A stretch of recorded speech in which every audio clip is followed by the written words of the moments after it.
आत्ताच 11व्या फेरीची आपल्याला आकडेवारी आलेली आहे. 4719 इतकी आघाडी मुश्रीफ यांनी या ठिकाणी घेताना दिसलेला आहे. समरजित सिंह घाडगे यांना जर बघायला गेलं तर 10व्या फेरीमध्ये 5374 इतकी मते मिळाली.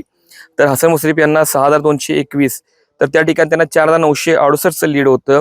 त्याच्या आधी झालेल्या 8व्या फेरीमध्ये राजे समरजित सिंह घाडगे यांना 5944. तर हसन मुश्रीफ यांना 5976 इतकी मतं मिळाली आणि तिथे 4111चं लीड होतं. आणि आता तसं बघायला गेलं तर मगाशी आता गाव बघायला गेलं तर बिद्री बोरोडे मतदारसंघ जो आहे जिल्हा परिषदचा तो त्या ठिकाणी मोजण्यात आलेला आहे. आणि त्यामध्ये आत्ता बघायला गेलं तर 4717 मतांनी मुश्रीफ हे आघाडीवर आहेत.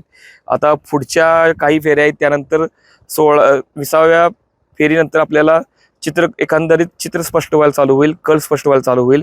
जेव्हा गडिंग्लज आणि आजरा उत्तूर मतदारसंघाचं जेव्हा आकडेवारी समोर येईल तेव्हा हे चित्र आपल्यासमोर स्पष्टपणे समोर येईल. आणि त्यावेळेला आपल्याला कागलचा आमदार नक्की कोण आहे हे आपल्याला समजेल. स्पेशियस, लक्झुरियस, सगळं मिळेल अगदी मनासारखं. बटू बिल्डर्स यांचा नवीन गृहप्रकल्प गृहलक्ष्मी रचना.